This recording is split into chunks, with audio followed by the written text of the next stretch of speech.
have a motion to reconvene? So moved. Mrs. Graves, all in favor? Opposed? Okay, so we have Mrs. Mitchell and Mrs. Graves. Sarah Square. And good evening, we'll now begin the recording of our regular monthly meeting. With a quorum being present, the meeting was called to order at 6:15 p.m. tonight, and we immediately convened an executive session to discuss the employment history and potential discipline of two particular persons. At this time, I'd like to call, we've already reconvened and ended the executive session, and we'll return to the open meeting. So, pledge of allegiance. Pledge allegiance to the flag of the United States of America and to the republic for which it stands, one nation, under God, indivisible, with liberty and justice for all. Roll call. Ms. Berry? Here. Ms. Graves? Here. Mr. Hamilton? Excuse, Ms. Mitchell? Here. Ms. Morgan? Here. Mr. Peters? Here. And Mr. Webanero is excused. Have a motion to approve the agenda with the addenda. Motion. Motion Mrs. Mitchell, second Mrs. Moore. All in favor? Aye. All opposed? Motion carried. Motion to consider the approval of the minutes of the March 7 budget meeting, workshop, March 14th regular meeting, March 23 budget meeting, and as written and corrected. Motion from Mrs. Graves, second. Second. Mrs. Mitchell, all in favor? Aye. Motion carried. Now we opposed. Public comment. I don't have anybody on the board. Okay, and see I didn't anyone on see anybody on Peru comments either. Okay, superintendent's report. So, tonight we're gonna talk about our 5-year capital project and facilities plan. But then also I wanted to let everyone know that we had our lockdown on the 6th of, one of our lockdown drills on the 6th of April, just before we went on break. It's hard, those drills are a very difficult time to always figure out when you're supposed to do them, and how to be sensitive to where we are in our nation right now in regards to what's happening. I said to Matt LaFave the day we were actually scheduling, I hate scheduling the two that we have to schedule every spring. We have to do 2 in the fall, 2 in the spring, and we have 1 more to go. And the hardest part about it is every year that I have, since I've been in this role and as a principal as well, every year when we have scheduled that, there's been a school shooting. And you have to be sensitive to how do you still move forward with that and be mindful of where we are as a school. So the decision after Matt and I had already made the decision that it was going to be that 6th, and then the shooting happened. We made the decision to move forward and continue using our drills as an opportunity for teaching. So we definitely are looking at them from a different, a bit of a different perspective, following the guidance from the state education department, which is we don't surprise anybody with our drills, but we don't surprise the staff with the drill. We definitely give a little, our principals are aware, and they're using that as an opportunity to troubleshoot where we are, to be able to look and see things that are strong in a drill that we're doing and what things we can improve in our school district to make our school more safe. We, just like, I think being the size we are, we typically get people who are concerned about my choices in regards to when I'm doing those and why I would pick that day. I just want you to know that it's a difficult decision, but we have to get through them, and we have to give the kids as many opportunities to, be trained with that. One of the areas we talked a great deal with our staff about was in that event, the event of someone pulling an alarm in the middle of one of those drills, or in the middle of a lockdown.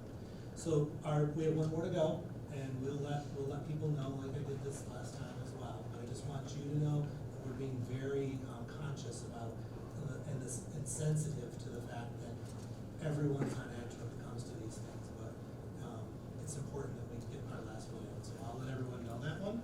And then the other thing I wanted to mention to everybody was, let's keep our fingers crossed, I'll knock on wood a little bit. We haven't used all of our snow days. Let's say we're not going to use any more snow days. And then say something silly like that, and we'll have some ice storm or something. But Snowing in some areas tonight. But we end up doing May 30th would be a day off, and May 26th. But if we did have a snow day between now and then, 26 would go away. So I'm pretty confident in saying that May 30th and May 26th will be days off. And obviously we'll get through a bit for tonight, which was no more snow. And I'll send something out to parents with that. But I just want to let you know that. And then we're going to move forward with our report, our presentation on our school district and 5-year projected cost overview. So, John, share with everyone. John, so. Gentlemen. How you doing, Scott? Good, how are you? Good. Thank you for coming tonight. Absolutely. You want me to stand behind the? Wherever it's easiest for you. Karen and I were just having that conversation today that it's kind of awkward to stand up there and to be able to know what you're looking at as well. So if whatever works for you, it makes it easier. So it's okay if I move this, Yeah, right? for sure. Okay. So, thanks for having us. My name is John Sokol. I'm a principal, licensed architect, and project manager for Peru and BCA Architects and Engineers. I have Jeff McKenna. Jeff McKenna, I'm the manager of the mechanical, electrical, and plumbing divisions with BCA. And Steve Onshell. And I'm Steve Von Schiller, electrical engineer, department manager of the electrical group, security and networking. So what we'd like to discuss tonight is the 5-year projected costs overview. So we're just gonna kind of bump through here pretty quick. Why is the 5-year plan document beneficial to the district? So what we do is we take the building condition survey information that was gathered. We just did one in 2022 here. We categorize that, we prioritize critical infrastructure upgrades. So the actual estimate and the spreadsheet that we have gave us an opportunity to prioritize each line item from the building condition survey, and it actually has a cost associated with it. So what that does is it gives us a list of priorities that we can use in order to start a scoping document for the next capital project. And it, again, it does determine the scope and cost for future capital projects. And it's a live document, which is instrumental once we start looking at costs, and we can move certain items from priority 1 to priority 2 to year 1 to year 2 for a 5-year span. And it really gives us an opportunity to pinpoint infrastructure and critical items that we found in the BCS, plus what the district is looking at in terms of the next capital project. So the 5-year plan document establishes costs for each building. We can then prioritize these items and associated costs to determine the possible future capital project. The following pages will review just some of the critical items that we found for each of the buildings. So for the bus garage, the main roof replacement, so the main roof on the bus garage, the tallest portion of the bus garage, we did not replace that portion of the roof. The last capital project, we did all the lower roofs, so that roof now is really in need of replacement in the next couple of years. The pavement around the perimeter of the bus garage. So I know we did a lot of the front parking lot out here, a lot of work over at the middle school or elementary school. But that main parking area in front of the bus garage, again, we didn't touch. Again, a couple of years down the road here, it's going to need to be replaced. Site electrical needs, future, the bus garage charging system. Sorry, I know. No, but this is a critical component based on what we're hearing from the state. So it's a critical look at the bus garage. And Steve, I'll let you step in for just a second in terms of just what the critical needs would be if that were to take place. Well, with the amount of buses that you actually have, so it's not as simple as just upgrading the bus garage electrical panel and then just feeding buses. Really looking at from the buses that you have, you're going to need a brand new, about a 2,000 amp, 480 volt service that's going to come to a central station, and then you're going to distribute all of that DC power to basically stations to plug in all your buses. So we got to work with the utility.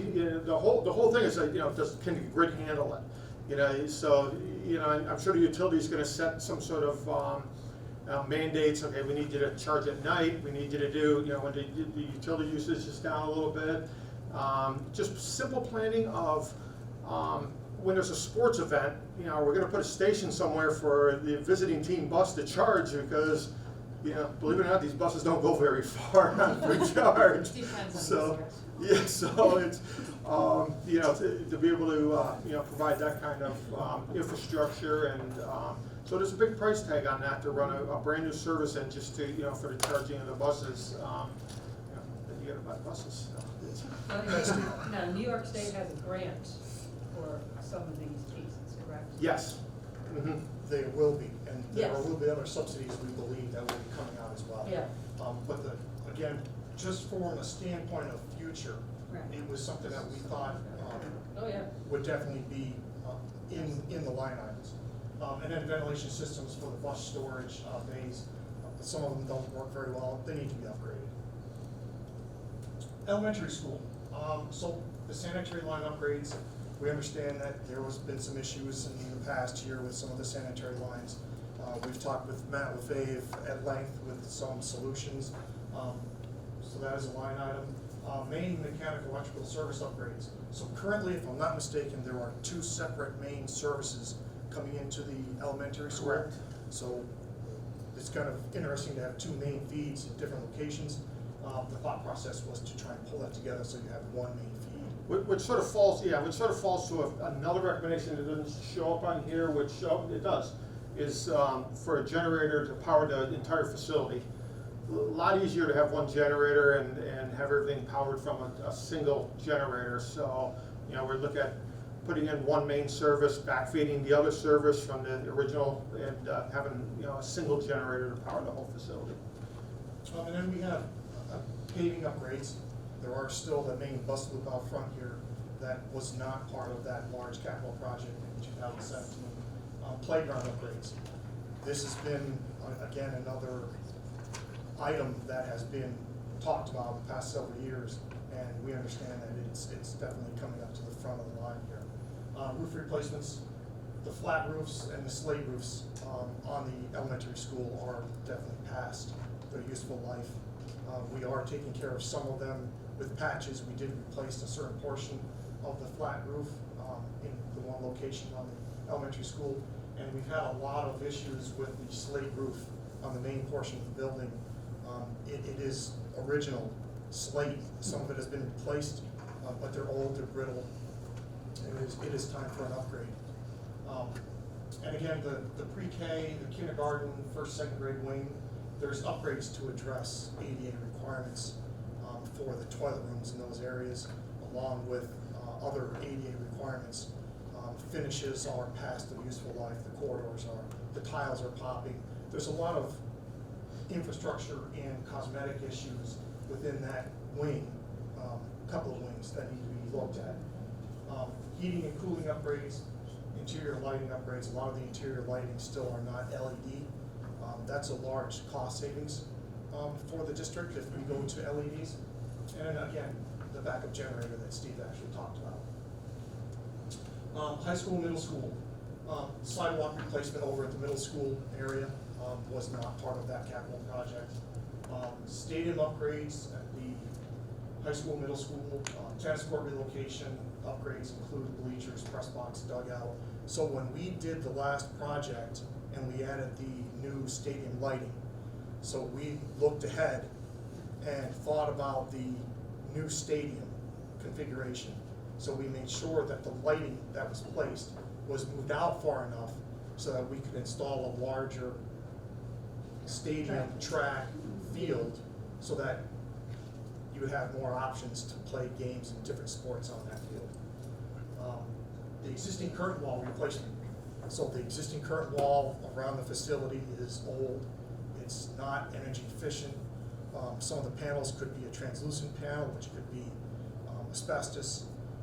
And the system itself is just failing. There's a lot of leaks, there's insect infestation, there's birds, there's a lot of issues that we've noticed and highlighted. EPDM roof replacement, again, most of the roofs are close, if not past their useful life and their warranties. So Matt has done a great job in terms of trying to keep everything buttoned up.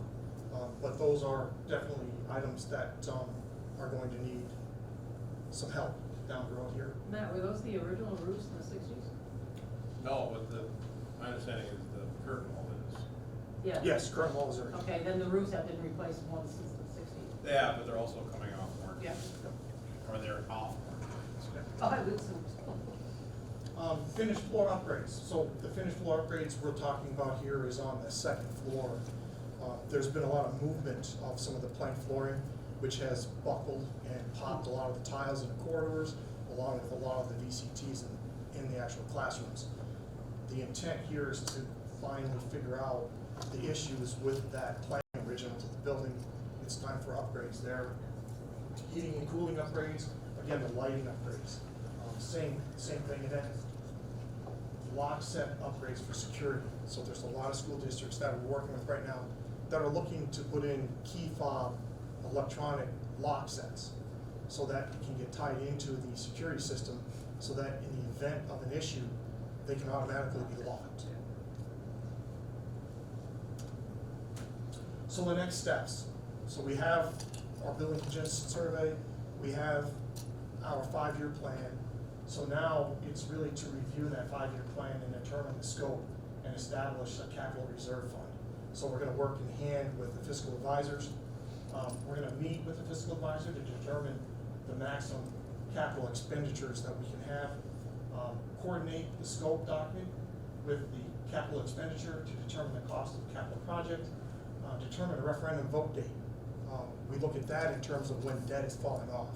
So we want to make sure, and I know Kara will work on that in terms of, we want to make sure that the capital reserve and project happens simultaneously with when you start to lose some of that debt, because you don't want the debt to fall off. We kind of want to keep it even. And then this, start the program planning. And thanks. That's really what we're here for tonight, and questions. I'd like to open the floor up. Anybody have any? You mentioned one generator versus two in the elementary school because of the two main feeds. Do we not have a generator now? Yes, you have a small generator, does some boiler loads, some emergency lighting, but this recommendation would be to pick up the entire facility. So, it's something, in a spreadsheet, if you don't feel you change from priority 1 to priority 3, or, and it just, Just curious about what. So, I thought we had generators. Matt, can you? yes, you definitely have one, but it only powers, hot water through the boiler room and some Yeah, things. it's- It doesn't do the classrooms and some of No, the not lights at in the all. hallway. Mhm. What about the new ones we To just be put clear, in? the building there now, we upgraded the generator, and this generator upgrade does power this entire building. The elementary intermediate has a single generator, 2 street services, and if we lost power there, the generator takes over and does essential stuff, boilers, kitchens, some select circuits for hallway lights, things like that. So they're proposing to upgrade it, and it's something that, it's a conversation piece that we can explore on whether we need it or not. Gotcha, thank you. I think natural gas generator. That is diesel. That The was 2 here are natural gas. Now, incidentally, we ran that generator all day one day on a fluke. So it's handy to have. We had a circuit that it's without getting too far into the weeds, but it works, and it's really handy, because we would have had no power in our kitchen, so it's pretty nice to have. That's good. And that was only to elementary? Yes, okay, that was just one that, The slate roof replacement, are we dealing with SHPO on that? That has to get. Yes, Okay. you would. We would definitely. We have to replace in kind. with Not sure. There slate are. or slate look. Yes, when we went through with SHPO to do the clock tower, we talked to them about using the 5-pon instead of real wood, which they were okay with. We also talked to them about covering the precast stone decorative cornices with a metal, and they were okay with that as long as it matched the profile. So yes, there are definite products out there that are slate look that would be longer term solutions, and also the benefit is the weight of the slate. So when it starts to slide off, Matt has had issues with some of that slate falling off and hitting some of the lower roofs and puncturing the EPDM. The benefit of some of these other roof materials is that you don't have that same weight. So all, that building, because of the is all that historical piece that Yeah. you have to Correct. walk here. Yep. Yep, yeah, and SHPO was good, I mean, we'll walk them through the whole process, we'll fill out documentation, and they'll give us recommendations.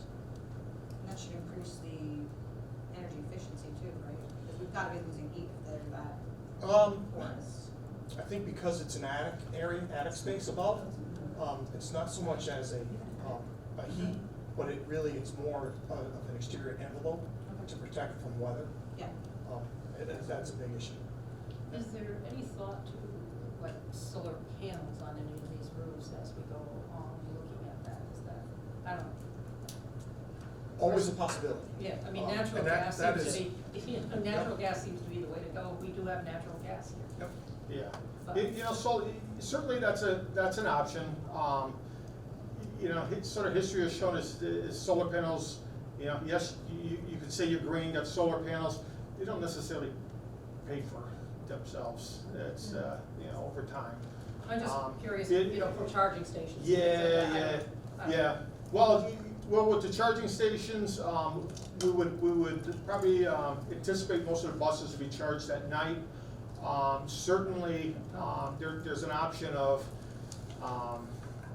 if you wanted to do some canopies to protect buses from snow and things on the outside, you put solar on those canopies and run down. So there certainly is some, you know, potential to do some solar, but, you know, all in all, I think it's, you know, it's great to be green, but it's not necessarily gonna, you know, be a cost savings per se to Well, the we're district. fortunate to have natural gas, so that. Yeah, Even though and that plus costs- the districts, they basically wholesale their electric, so, you know, instead of paying 12 cents, a lot of districts are paying, you know, 6, 7 cents, and so that's what sort of hurts the payback, is how much you're paying for electric, Okay. you know, versus, you know, in Brentwood, I did, I think, 6 megawatts down there, but they were paying 30 cents a kilowatt hour, so.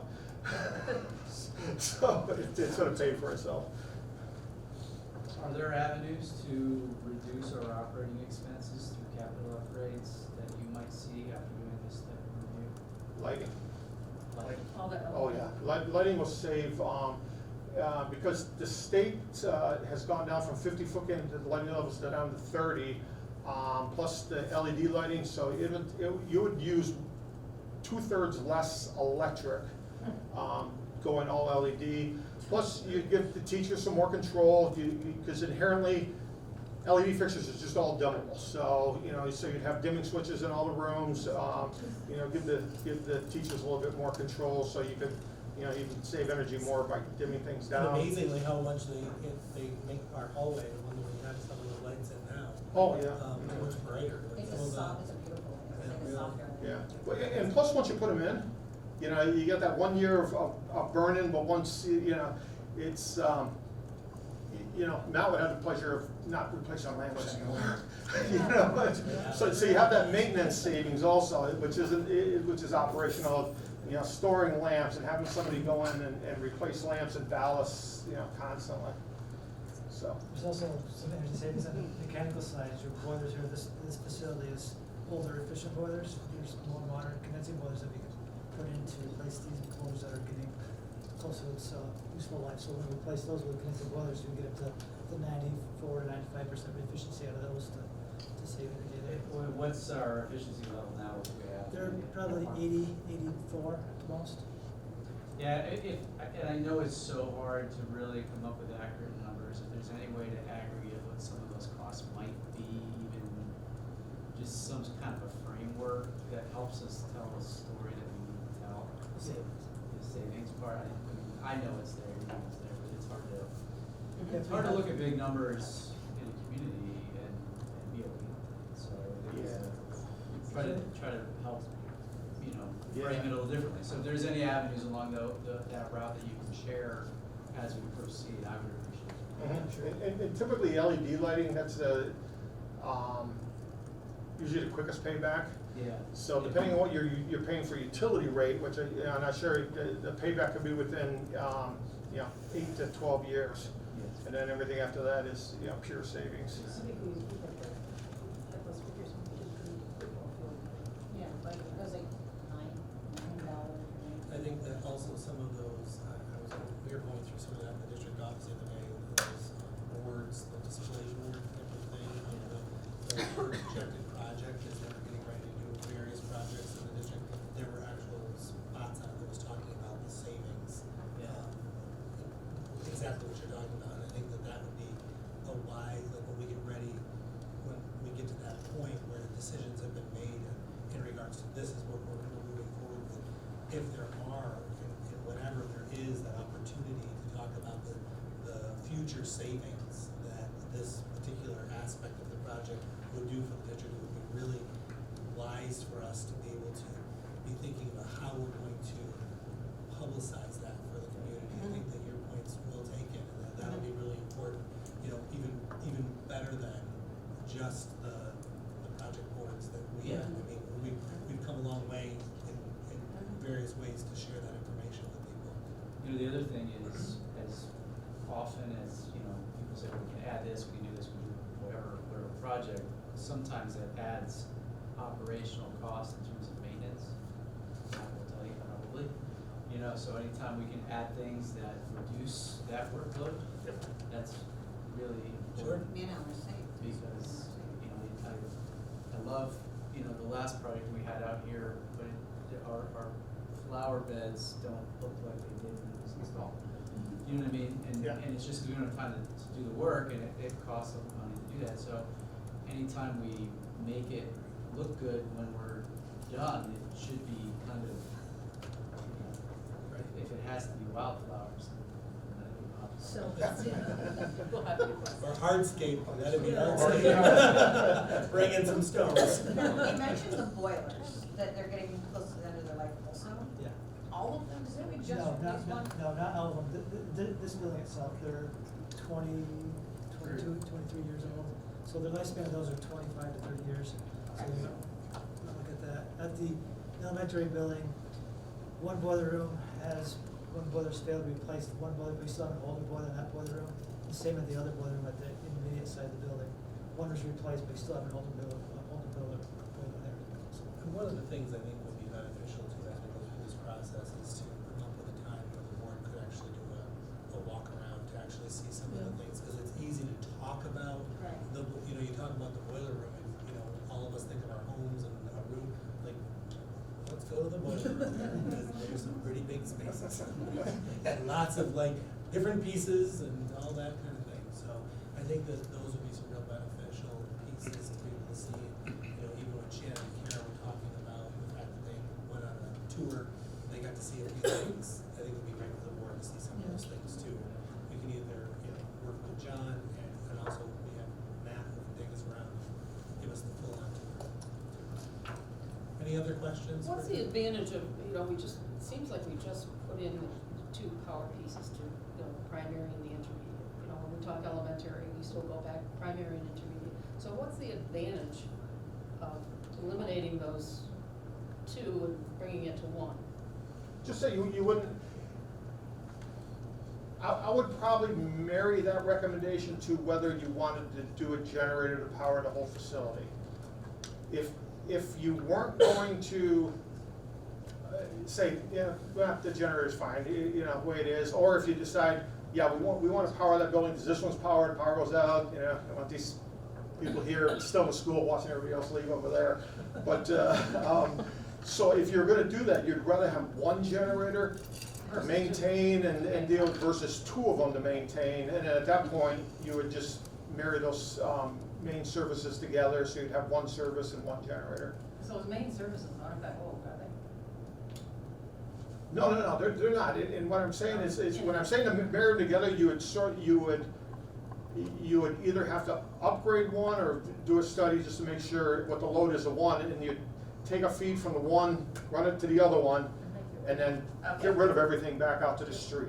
Okay, So, and then the generator would power, obviously, the one service. okay. Okay, just trying to figure it out. Yeah. It seems like they were just placed in there a little while ago. Huh? I don't know offhand how old they are. Yeah. Okay. What's our next step exactly? So we're gonna be working now with our finances to actually have conversations about like the current debt load, where we are, what's next on that, and that was part of that last series. But I will also share some other documents with the board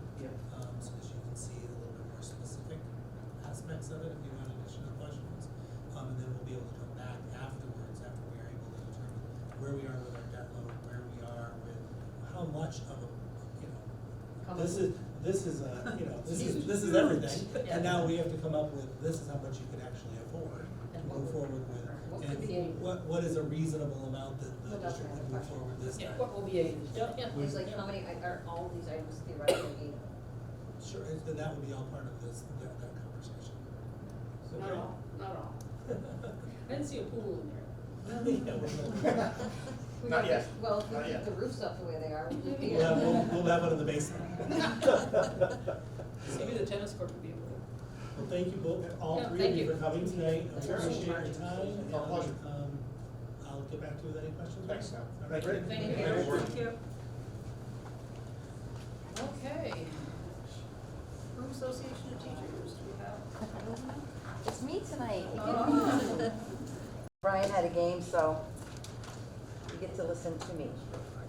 Anyway, we wanted to thank everyone that was able to reach out and send letters to the legislator about the Tier 6 retirement tier that Brian had mentioned last time. When he printed out the numbers, I know everybody was kind of shocked, was like, are you kidding me? Somebody's gonna make less than I am at working longer and making more at the end. So we appreciate those of you that were able to do that. The other thing that I wanted to mention, which I thought was really cool, is Ms. Pitcher Bouye sent out NICEAD's thought exchange survey. I believe you said that you guys got the email. Highly recommend going on. I did it today. And what it's asking you is basically if you could do high school again, how would you do it differently? At 52, I didn't look at it how I would do it differently, but how I would like to see it taught now. And it's basically you put in a comment, and then you explain why you put that comment in, what you wanted to see changed. Then you get to rate other people's comments. So, like I had put in something about they need life skills, they need to build peer relationships and acceptance. So and I explained it that students have a hard time, making friends or being off the computer, and they need to know how to live in society. And I don't know, I justified it however I did. I don't remember exact words. But then it brought me to rate other people's comments, and it brought other people's comments up, what they put and their justification, and I could on 1 to 5 stars. There was hundreds and hundreds of comments, so I think I got 5, I don't know, 8. And then when it's all done, it gives you a word cloud, and so it shows you everybody's words that they had put in. The more words, if everybody used, I think choice was one of the big words, and that shows up bigger, and then the words got smaller and smaller. I don't know. I would highly recommend checking it out. I'm hoping that we have more teachers and administrators do the same, because obviously education is changing. It's not the same as it used to be. That being said, liaison meetings are going well. We continue to meet with Scott on a monthly basis, and it's nice to be proactive rather than reactive. So I think everything's going well. And I started the new agenda, so I put it up as the April 24th date if you want to find it. That's it. Thank you. Thank you. Okay, administrative reports. So we're gonna start with our sports review. I know Diana's got a headache, we're gonna get her out of here quick, because we're constantly back to back.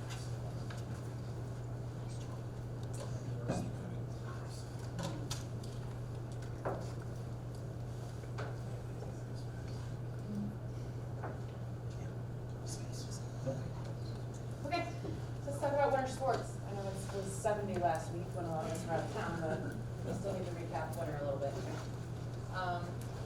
Start with our girls basketball team. So this season we started with a brand new coaching staff. We had a very, very young team, but they also had a very successful season. I was very proud of how far those ladies made it and how much they achieved in one season. I'm hoping that all of our coaching staff returns next year, just the way they were, to continue that growth. All-Stars, our second team, was Reese Dupree, and I had an honorable mention of Zoe Snyder. Boys basketball. Our boys basketball team had another tough season. It tested, I was trying to find the right words for this, but I come up with it tested the hearts of many players and parents, along with the coaching staff. They continued to fight the whole season, and our honorable mention was Keith Parent, our senior. So again, we're hoping for some success in the future. We have a very strong JV and modified team coming, so we're hoping for them Wrestling. So, this is really hard back here. The wrestling team came to the mat with some real fire this season. It's their second year with their new head coach. They again found themselves with a very young squad. They only had one senior, and they had 2 7th graders on the team. But I didn't, like I said, didn't stop them from making a statement. As a matter of fact, Caleb Starkey was our only sectional champion, and he was named Section 7 Most Outstanding Wrestler, and he is one of our 7th graders. Yes, so he made a huge statement. And we also have a young squad. Our modified squad is very strong, so we're looking to get back on the Peru winning track of wrestling. They're going to be a force to reckon with again soon. Some notable sectional finalists, Corey Winch, 3rd place. Ryan Robinson, our sole senior, finished 3rd. Spencer Davies 3rd, and Bryce Wiggins 3rd. Competitive cheer. So this is our 2nd season again with our coach. They had a great season. They attended 2 competitions, and a snowstorm stopped them not once, but twice from their 3rd competition. And I remember being on the phone with Scott begging to let them go to that 3rd competition, even if we didn't have school. But it didn't go their way, but they did have a great season. They had a great representation at sectionals. Overall, cheerleading is sectioned out in divisions, but as an overall score, I think we finished 4th in the section overall. So I was very proud of them for that. Our all-stars were Keelan Horby, Jenny Davis, Melina Mitchell, and Kaylee Blake. Indoor track. So our indoor track season, they did fantastic this season. They were back in Plattsburgh at the renovated field house, which made it so much better than last year, because we were traveling, if you don't remember, we were traveling to Albany, we were traveling all over the North Country just to compete, because we didn't have a place to compete. But sectional winners, our 4x8 relay boys, 1st place, Michael Well, Landon Pandoff, Harrison Matthews, and Alex Watts.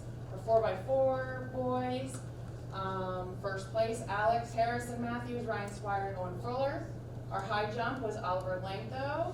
Our boys 55 is Sawyer Schlitt, and he won the boys 300. Our 4x8 ladies, Ophelia McKenzie, Maddie Welk, and Lauren Davey. Our girls weighted throw, Sydney Palmer won that. They all went to states. They did very well. I will say we also had a few of our athletes qualify for nationals. Sydney went to nationals. Maddie Welk went to nationals. Oliver Langtho went to nationals, and I believe Sawyer Schlitt went to nationals and competed also. So that is not school affiliated, but it's a great honor to be able to achieve that, to be able to go there and compete. Unfortunately, they can't wear our Peru gear when they're there because it's not school affiliated, but I did want to recognize that those athletes did earn that honor to be able to go compete there. Our girls hockey. So girls hockey has changed. In the last few years, we have merged with PHS. Our girls hockey numbers across the section have dwindled. So we created a super merger again. When girls hockey it started as a super merger. It grew enough to separate out. We had to go back to a super merger again. So Beekmantown was the host. For the girls hockey team, we had our 4 players, Abby Phillips, Rachel Medore, Corey Lynn Seymour, and Lily Siskavich. I did not spell out her last name. All 4 of the athletes had really good minutes. Our all-star was Rachel Medore as a senior. So they lost a heartbreaker in regional semis over a very controversial call.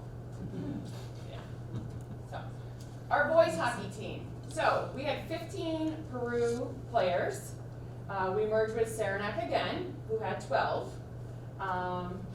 We had Connor Gray, Zach O'Connell, Landon Dupree, Ashton Catlin, Hayden Pelkey, Jack Webb, Mason Patnode, Evan Patry, Sean McLean, Nolan Miner, Declan Baker, Jonathan Roy, Chase Carpenter, Frank Trudeau, and Joey Mitchell. So they made it to the Frozen Four, the Final Four, so which was an amazing feat. Some asked how did that happen because we didn't win a sectional title. Hockey right now is you get your sectional title winner and your runner-up get to go into the state playoff. So we had won and advanced on. Our nemesis, Beekmantown, lost theirs, so they did not get to travel to the Frozen Final Four. But we went. They had a great trip out to Buffalo. They rode in a beautiful coach bus, they went to a pro hockey game, they did all kinds of amazing things while they were out there. Our all-stars were Zach O'Connell, and second team Landon, Ashton, and Mason, and our honorable mention was Connor Graves. And I just want to take an opportunity to congratulate Zach O'Connell for scoring his 150th point this season. He is now Saranac's all-time leading scorer for hockey. So it was awesome. And I do want to just say all of our all-stars were our athletes. Yeah. Just so everyone, they're all ours. So we're super proud of them. Girls bowling, so they had a great season. They have a super small squad compared to last year. We lost a few seniors last year. They ended up finishing second in the section, which was great for them. Madison Provost and Layla Gillard were selected as all-stars and went ahead and competed down at states because we did not get a team bid finishing second, but they were put on, they had scored high enough to make the alternative team to go down and bowl up in states. Madison also won the Female Sportsmanship Award for Section 7. Boys, our boys team had another fantastic year. They were CDAC champions, Section 7 champions, and they finished 5th this year in the state tournament. The all-stars are the entire team when you win section and you get to go bowl at states. So we had Nick Palmer, Keegan Hemingway, Matt Trombley, Caden Smith, Logan Hemingway, Jack Dermody, and Caleb Smith. Very young squad also if you look at some of those young kiddos. So we have some 7th and 8th graders who can really bowl really well. And Jack Dermody won the state sportsmanship award down at states. And finally, our Scholar Athlete. These are the following teams that won the Scholar Athlete Award: girls basketball, boys basketball, indoor track, girls and boys bowling. It is not 100% like it was in the fall. We were close, but not quite. So, that's it. Thank you. Thank you, Diana.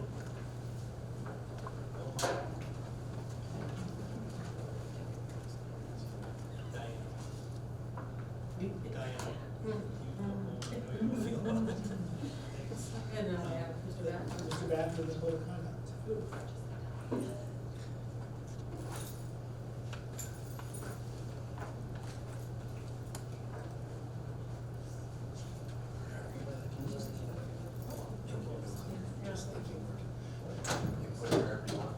All right, so welcome everybody who came for the code of conduct presentation. There was a lot of discussion about it. I read all those comments. And so I'm glad that they all came tonight for the public hearing. So the review process, just to review for the board and public, our code of conduct review process. We have a committee, and the committee holds 3 meetings. We have a Google survey that is available to all the students, faculty, staff, and community members. Send it out via Parent Square, post it on the district Facebook page and the district website.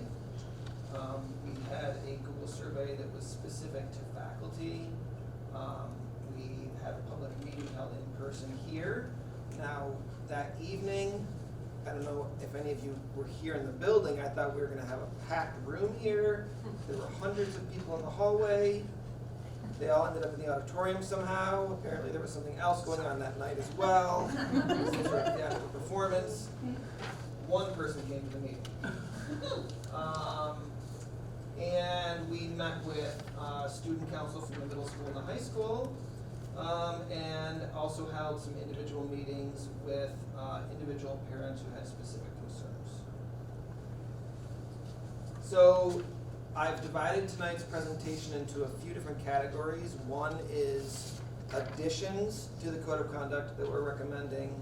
Another is changes to the code of conduct, and the third is dress code. So I have sent the board all of this. You know, it's going to kind of glaze over. I don't want to go too quickly. If you have questions, by all means, feel free to stop me. But one of the things that was brought up through the survey and through some parent conversations is maybe something in the code of conduct that kind of reaffirms that the district intends to uphold the district's commitment to the mission statement in the code of conduct as part of the code of conduct. Other districts do that, and that's something that could be a letter either from the board president or the superintendent. just saying this is the district's vision and mission, and we hold those truths to be, appropriate for the code of conduct as well. If you look at our code of conduct, somehow in previous years, we missed updating the actual vision and mission statement, and then we have the old one in there, so we need to replace that. And I would recommend that instead of putting it into simple sentences as it is in our current code of conduct, that we actually insert that into our code of conduct. Include the code of conduct review process as a part of the code of conduct. So I have shared with the board how we currently review the code of conduct, what the process is, and what the timeline is. There's been some discussion among the board this year and community members this year about what the process is. And I would recommend that we include the process into the code of conduct itself, so that that guides us in the process. Okay, in section M on searches, I'm suggesting that we include a section that states school administrators may use the aid of assistive technology in identifying the use of or location of prohibited items.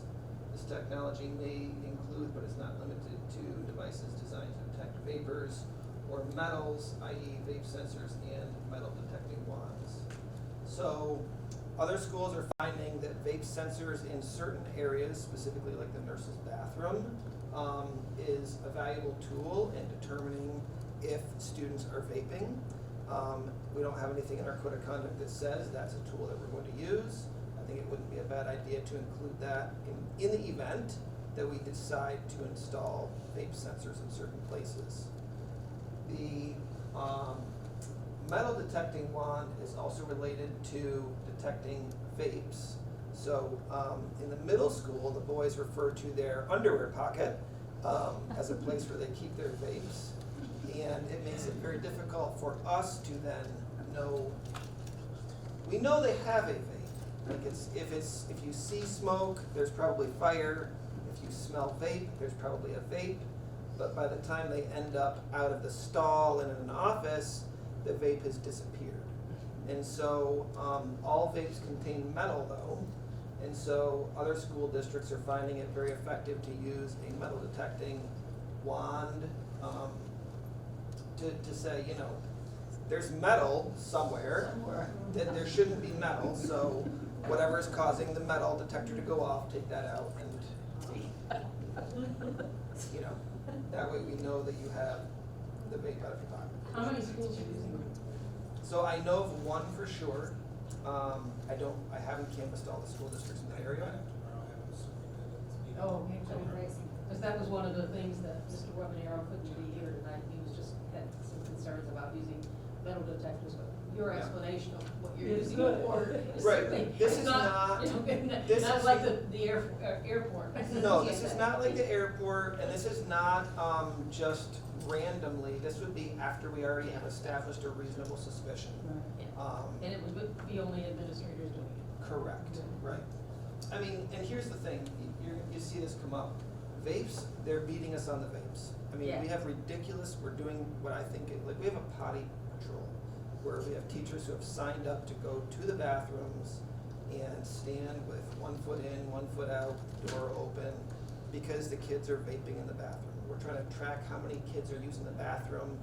Kids are using the bathroom every 20 minutes. We have students who go to class, sign out at the beginning of the class, go to the bathroom, sit in class for 20 minutes, go to the bathroom, leave class, go to the bathroom in between periods, and it's just, it's obvious that they're not using the bathroom that much.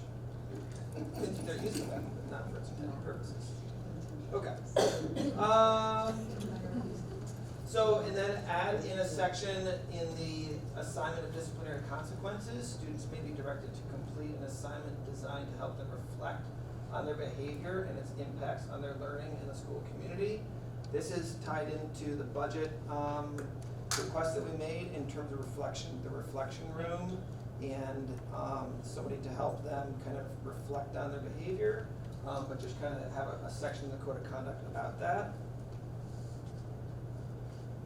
In section P, electronic device policy, currently in our code of conduct, the electronic device policy is divided into 3 categories. It is the elementary side of campus, it's the middle side of campus, and the high school side of campus. And you'll see this come up later as a change in the other sections, but in the high school right now, we don't have anything that says students cannot bring their own laptop to the classroom and use their own laptop in the classroom setting. The reason that's an issue is that if a student brings their own laptop and they use their phone as a hotspot, we have no way to see what they're doing on their laptop. Whereas we can use ClassWise for their Chromebook, and we can monitor what they're doing on their device. So this would put into the code of conduct that students will use the school issued device in the classroom in the academic setting. It does not say, we're clear and careful about this. For instance, if a student wants to bring their personal laptop to the library on their own time and do something on their personal laptop, it allows for that. This is to try to keep the Chromebooks in the classroom, personal devices out of the classroom. Can I just ask a quick question on that? Absolutely. When you say personal devices, I think it's a very broad statement. So, I mean, that could include obviously tablets, Kindles, cell phones, by definition. So you're saying that none of those are allowed in an instructional setting? Correct. So they're not allowed to have cell phones? So the cell phone policy would, correct, and I mean, I'll say unless the teacher says that they can, because that's what the cell phone policy says. Okay.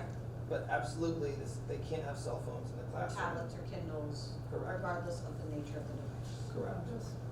That's the other thing, smartwatches.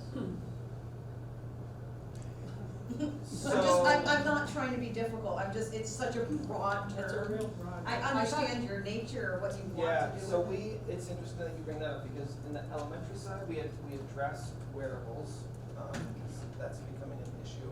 Where?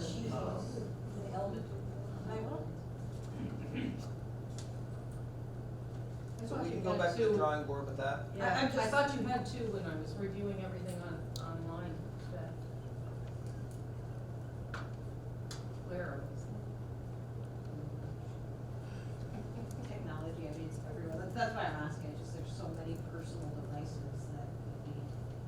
Glucometers, personal devices, they have like little glucometer sensors. Okay, we can revisit that language and then bring it back, before we have an adoption. Okay, and then edits to current language. So currently in the electronic device policy for grades 6 through 8, it says personally owned computing devices such as laptops, netbooks, tablets, and e-readers can be used for instructional purposes at the discretion of the classroom teacher. And we are suggesting that we change that to are not permitted during instructional time. So, we had. Even if a classroom teacher wants to use something, we're saying no. Well, Give me an example. Okay, it's gonna be reading time. Okay, I'm reading right now a book on my Kindle. no. I mean, I have like, for me personally, I use an e-reader all the time, but it only gets books. Well, I'm sure it can get like documents, but. So I guess, I mean, that, there's a couple things that does bring up, and that's, one is an equity issue. The other is, what are they reading? Is it appropriate? Is it age appropriate? How does the teacher know that? So I guess I would say, I would ask teachers to give them age appropriate books to read. I mean, that's part of the teacher's. Pages? I mean, seriously. No, but I can see that. Yeah. It used to be that you could have your cell phone out, and if there was a quiz, everybody would put into their cell phone. But now you can do that through the Chromebook, so. Right, and There's I would no- also There's no say, use for anything like that. I wanna say too, it says instructional time, it doesn't Yeah. say in the classroom. Okay. So if we're doing indoor recess, that's not instructional time. That would be in the classroom, but that would be free time in the classroom, right? Well, we're saying not to bring anything, so. So you could be using ChatGPT now, just filling Yeah. out your whole essay. There you go. Look at you and your technology. So we're not saying don't bring them. We're saying, Another spot you do. okay, let's get there. Alright, so that's, they're not permitted during instructional time, okay? This is grade 6 to 6 through 8. The watches are important too. I'm thinking, I know of several children that are diabetic, that watch monitors their blood sugar 100% of the time. That would be a health. So that- students who are But in they that still could do all situation- kinds of naughty things on there too. Students who are in that situation, typically have a 504, and the 504 gives them, permission. Okay. And oftentimes, well, the ones that I'm aware of in the high school, those students have a device and it needs to be within 15 feet of them. So in the rare event that there's a student who has a medical issue and they need a device and they can't manage it themselves because they're constantly on it, we put it on the teacher's desk. Right. And I don't know if everyone's aware, there are Amazon rings. I have one. Someone can call me. All I have to do is push a little button. It is very low. So honestly, in a classroom, I can hold it up. Don't forget your Google It's Glasses just a- too. You have glasses. Can we just jam all the signals? I don't know. Okay, electronic device policy, 6 through 8, again. So, in the current policy, the outcome of not following the policy is some discussions, and the middle school would like to mirror what the high school does a little bit more, in terms of holding on to the device for the day, having the parent come pick the device up, having some lunch ISS, etc. Okay. I think that's good. Okay, electronic device policy grades pre-K through 5. To create previously to create an educational environment at the elementary level that is age appropriate and focused on learning, we ask all students' families to please keep personal electronic devices at home, including student cell phones. And we're proposing to change that to create an educational environment at the elementary level that is age appropriate and focused on learning. We ask all student families to keep communication devices at home, including student cell phones. So we're saying, you can bring e-readers, but please keep your rings, watches, phones, and things like that at home. Recognizing, maybe kids want something to do on the bus, but the interruptions that teachers are experiencing in the classroom with parents calling and texting their kids during the instructional day is becoming a challenge. Yeah. Okay, personally owned computing devices such as, and this is also pre-K through 5, sorry for not having a heading there. Personally owned computing devices such as laptops, netbooks, tablets, and e-readers can be used for instructional purposes at the discretion of the classroom teacher, and we're changing that to personally owned computing devices such as laptops, netbooks, tablets, and e-readers are not permitted. They can be on the bus, they can be outside of school time, but not during classroom. Not permitted during instructional time, maybe add instructional time. Good catch. because some kids would have to have something like that on the bus. What? My kids just don't have a bus right, it was absolutely, they weren't allowed that pencils. That's right, they weren't allowed that pencils, so. It was dangerous. Bumps, you live on a bumpy road, I know where you live, so. Okay, the dress code. I love the dress code. If any of you haven't noticed, I have a uniform of my own. It involves a suit and a white shirt and a tie every single day, so gives you an insight as to how much thought I put into my clothing today. Okay, so current language. This is one where we're adding to the dress code. It said, and we're going to add a bullet that says that clothing cannot depict violent language or images or depict illegal activities. There have been some instances where kids are wearing particularly gruesome images and things that are not appropriate or incendiary, and believe it or not, this is actually coming from the elementary side of campus, that there are some kids who are wearing like, I want to say not Chucky, but there's a new version of Chucky of some Oh, sort. Five Nights at Freddy's. What is it? Five Nights at Freddy's. Five? Five Nights at Freddy's. Five Nights at Freddy's. It's like blood and gore and stuff like that. The elementary school is just not, it's frightening some of the other children, so.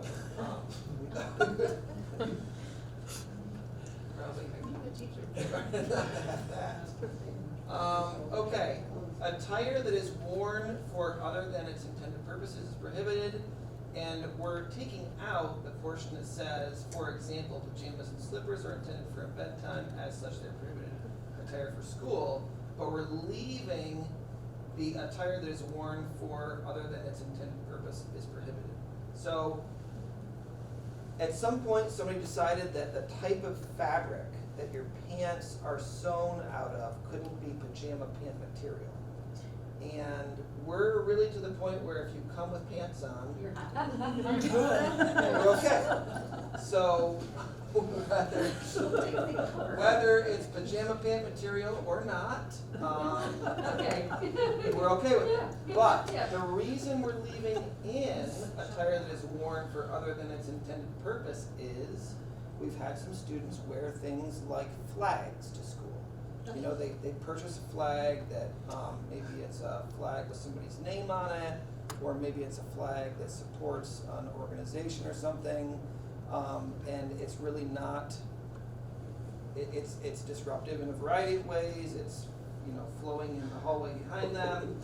Students are wrapping themselves in blankets, and that's really not what a blanket is intended for. So this is a way for us to be able to say, no, you need to put the blanket in your locker. No, that's a flag. It's intended to be flown. It's not intended to be worn.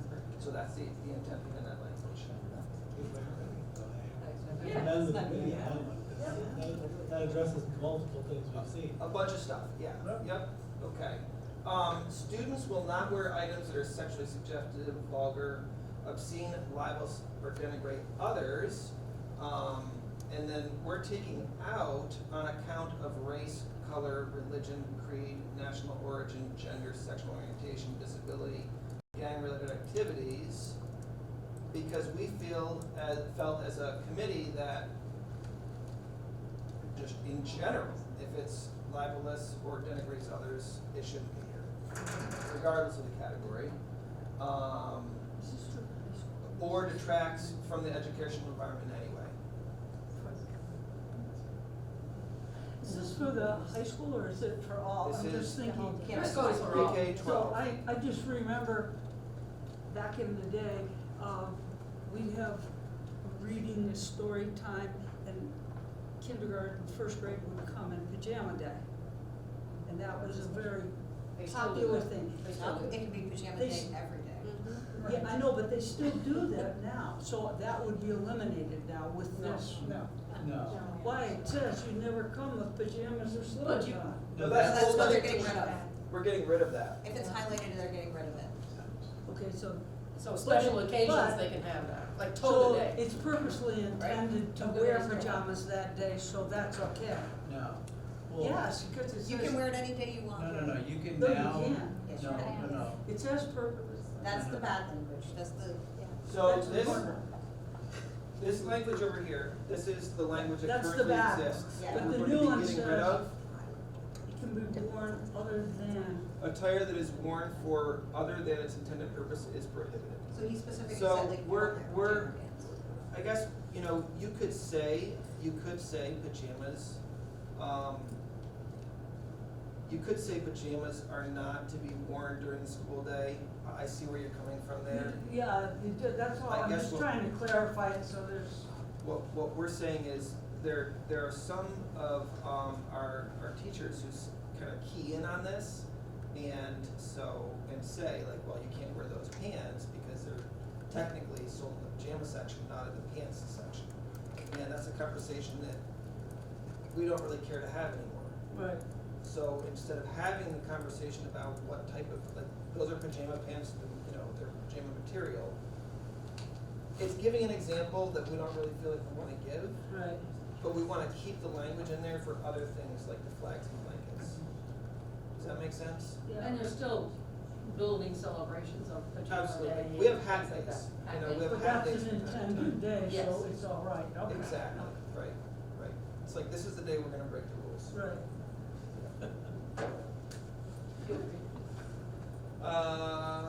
Okay. And adding that bullet really incorporates all those other things, all the else things. Right, yeah. Okay, current language, recognize that extremely brief, and we're taking out and see-through garments are not appropriate. Also recognize that any garment accessory that detracts from the learning environment or is inappropriate is not allowed.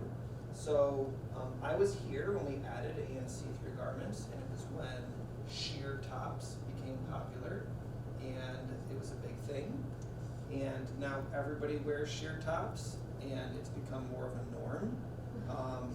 And so we feel like taking that out is probably a better thing to do. And just leave it at what it is, recognize that extremely brief garments are Yeah. appropriate.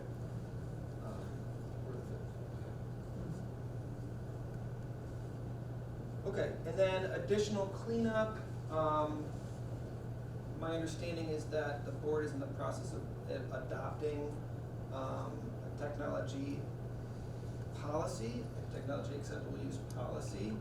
And so currently there is an acceptable use agreement in the code of conduct. The policy, once adopted, will supplant what's currently there. We'll bring it forward in May, so Okay. they'll have that to be able to move forward. Okay. And then the other piece is, there's some additional, you know, and I didn't want to spend a lot of time going through each individually piece with the board, but there's still some language that needs to get cleaned up in terms of, every once in a while we find a place where sixth grade is excluded from middle school activities, things like that, and it's just old language from when we were a 7-12 building and a K-6 building. It's amazing how we work on that all the time. Mhm. And all of a sudden it still pops up. It's like, there's that thing. And it's in every document around here. You get a call from a parent, why can't my kid go to the sixth grade dance? I don't know, what did they do? Okay, and that's it. Okay, thank you. And I know that, I noticed that the community had a lot to say on the dress code and particularly hoodies. Yes, But if you talk to any law enforcement as they go through, they really don't want to see hoods up because we want to be able to.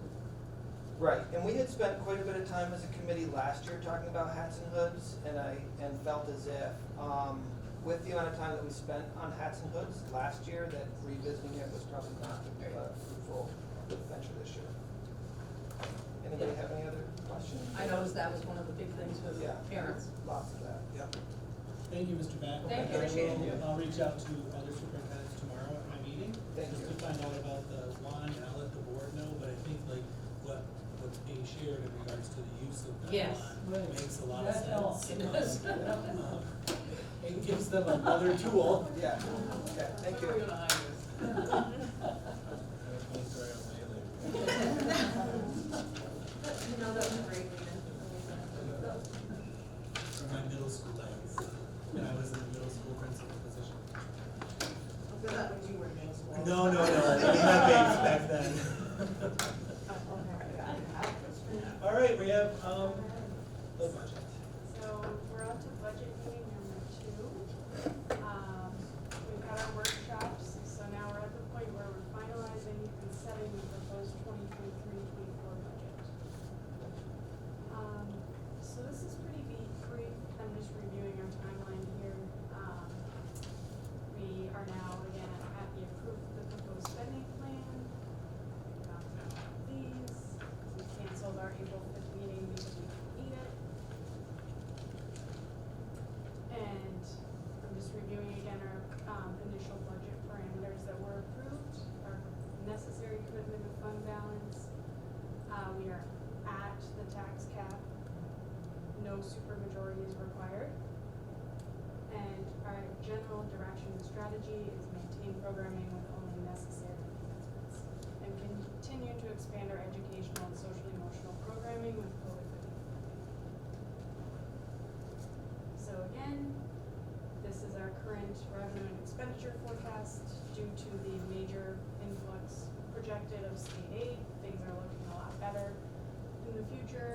versus what we were looking at this time last year, so that's great news. So this is just another overview of our COVID relief funds. We fully expended a few of them. There are more that expire, being liquidated by September 30th, 2023, and then we have another full year of funding beyond that. So we've reviewed the proposals many times, so I'm gonna kind of jump through these. We divided them into our general fund buckets and our COVID relief fund buckets. So we'll start with the COVID relief funded enhancements.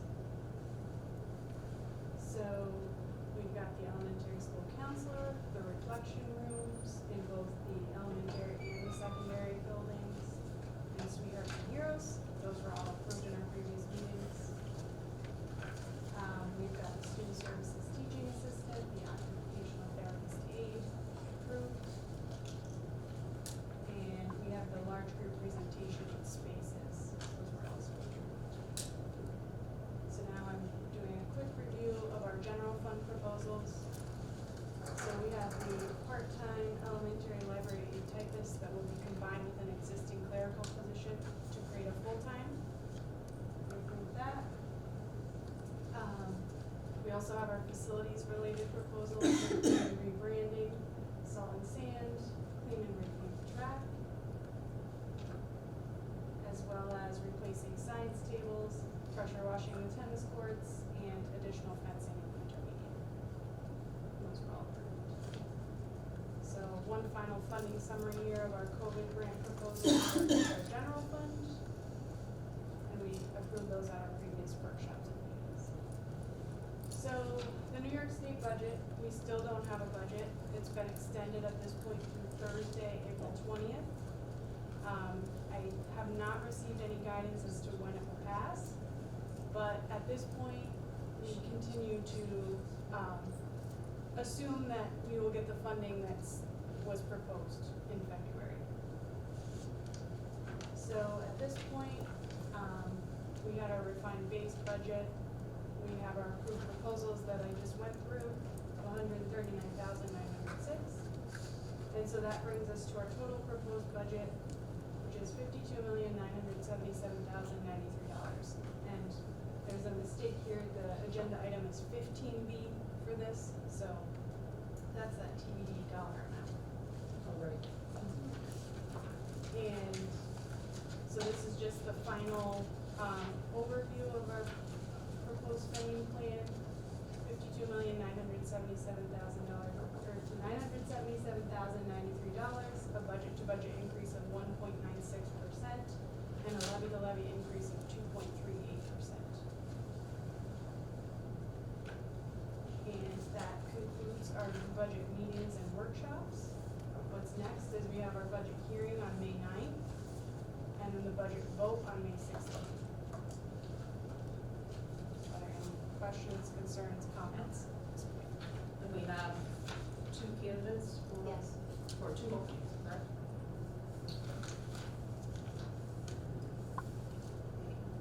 Sarah Mitchell and Stephanie Boswelly. Thank you very much.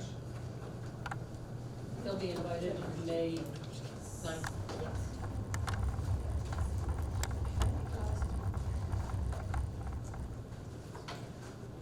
We're on to consent agenda, A through I. You have a motion? Motion, Mrs. Mitchell, second.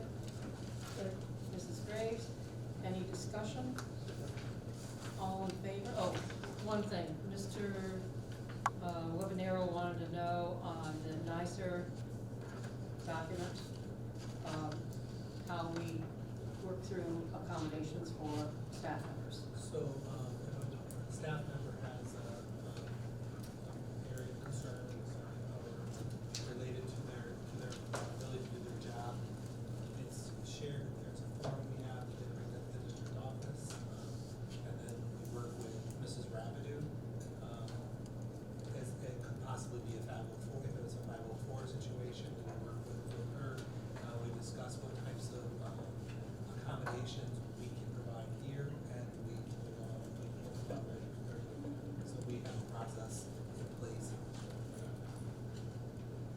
Any other questions? Comments? All in favor? Anyone opposed? Motion carried. And I will reach out to Mr. Webinar, so Okay. he is fully aware of the process. Okay, And I'll share it with all of you so that you know what we're talking Okay. about. And now consent agenda A through K. Have a motion? Motion. Motion, Mr. Peters, second, Mrs. Morgan. Any discussion? The only thing is, on D, we have to get a correct sheet on the names.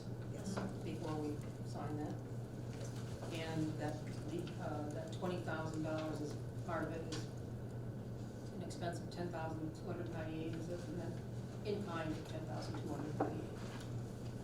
Or D on that piece of effort. Any other discussion, questions? All in favor? Aye. Opposed? Motion carried. And 14, A through N. We have a motion. Motion, Mrs. Graves, second. Second. Mr. Peters, any discussion? Yes, that's, I said A through N.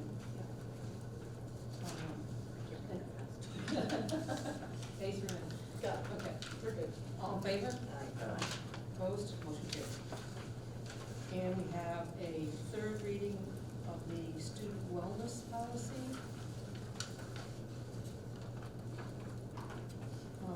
We have to do these separate, so 15A, taking a look at the wellness policy. I still didn't see in my link anything pertaining to this guidelines. So I know it was there, I don't know. It wasn't in the link today. I loaded whatever. The link was around April 3rd. My link on the agenda was from April 3rd. I'll correct, we'll get that corrected, because there is a portion. Shannon, if you pull that up, you and I talked about it today, and, because I wanted to assure that it was there. The part where, would you mind reading to us the part? Page 8. That talks about, that it was the principal will approve that, I appreciate that. It must be an error on my part, I'll make sure that Yes, you, the page, board gets it. it is page 8, because the only thing that I saw today, and I went back and looked at it twice, schools will not allow students to be exempt from required physical education class time or credit. Whereas NYSVA guidelines, Further down. Yeah. what's that? I'm just opening it up here. Okay. I think it's. Whereas NYSVA guidelines does say that the principal can approve. Yeah, we have, Senior there's a change, athletes. so we have it Okay. highlighted as a change. I'm just opening it up, it'll just take a The second. change wasn't on the agenda. The one that's loaded in here does say updated April 3rd. Right. One that was put on the agenda. Right, So I again, got there's a So it corrected should version, and be- we'll share it. What will it say? So if you go above that and you're looking at the part where it talks about the sports involvement, there should be a part where it says change to exemptions from physical education class time or credit are only permitted with principal approval in accordance with NYSBA guidelines. It doesn't have that on the one we looked at today. Right, I said. So that's good. That's what I want. That's what we want, and I'll make sure everyone gets that. Fair enough. Okay, and then on page 4, it does say school buildings, like if they have a celebration, change to school buildings will set guidelines for frequency and content of celebration of where food is served. Is that like a building committee or a wellness committee in each building? It just says school building, so it doesn't specify who's going to do So that. that will have to be. So it should say the school building principal will set guidelines for frequency and content Okay, of principal? celebrations where food is served. Okay, with those 2 corrections? Okay, I will share that with the board tomorrow. Okay, because it wasn't in there. You talked and I went back. Right, it's definitely an error in the district office. Okay. So we'll own the district office made an error. Well, with what you were given on April 3rd. Right, that's what was in the links. Again, it was an error in the district. Okay, we have a motion Moving on. that we can provide with those revisions, that we can approve these wellness. Motion, Mrs. Mitchell, second. Mr. Peters, all in favor? Any other discussion? All in favor? Motion carried. And we are now establishing, let me make sure I got this figure right. In B, established $52,977,093. As a sum the Board of Education shall put before qualified eligible voters at our meeting on, the budget meeting vote on May 16th. Any discussion? Okay, motion? Can I ask one quick question? If for some reason something goes really wonky with the state budget, we can come back. Better have an emergency meeting. That's what I'm saying. I mean, we're assuming that the budget's gonna go through, but if something really weird happens. Right, and so they, you I don't know. Ballots are gonna be going to Right. print Yeah, possibly they're as soon gonna as be- tomorrow. Yeah, gotta have this done by. I know, I get it, and So I there's know really every not- district isn't gonna So, be in the same spot. we've been in, the district's been in this situation before, and unfortunately, what you have to do is you have to just, you kind of have to roll with it a bit, and, Right. it's the way the state rolls, right? It's, Last minute for them, I get it. and I don't know what you would do, so. Well, I know that. Let's just hope it goes the way it's supposed to go. Well, and I know There's that- always options for emergency meetings, there's options for reprinting of ballots. Okay. That's And I fine. know that, Something just Mark said he address it. sent in, and I sent in to the legislators to say, please, get this done. Either change what we need to do Yeah. school budgets or. Okay, I have a motion, Sorry, yes, and a sorry. second, all in favor? Aye. Motion carried. Just right then. Okay. Put Anybody, it this way, so one of us. on 16A, is there anybody who can go to the Rural Schools Association Regional Meeting on Monday night? Are you going? I'll go, yeah. I'll go, Sure. I'll go too. Yeah. If you have something that you would like the rural schools to address, please get it to Scott and myself. You know, like, what do we do with electrical buses? Buses. You know, Yeah, the big That's my stuff. big, yeah, big, Where's the pool of people to pull from? yeah, For sure. I don't know. That's the problem, nobody knows. We don't have people. Okay, so, motion to approve Mr. Storms and myself going on April 24th to CVS for the rural schools meeting. Motion, Mr. Peters, second. Mrs. Mitchell, all in And favor? we'll just add, I will check with Mr. Hamilton and Mr. Webanero. Okay, So as long as Yep. they're approved if they. Sure. They want to go. good. Well, there's no cost to it. Okay, all in favor? Motion carried. Approve the property tax report card. We took a look at that. Okay. Motion, Mrs. Mitchell, second Mrs. Morgan. Any discussion, questions on that? Okay, all in favor? Aye. Anyone opposed? Nobody opposed, motion carried. There's no public comment. I don't think there will be anyone. And we do not need an executive session, so motion to adjourn? Motion. Motion, Mr. Peters. Second, Mrs. Morgan. All in favor? Aye. Thank you all for being patient tonight. We have a lot to talk about, to go through. Thank you.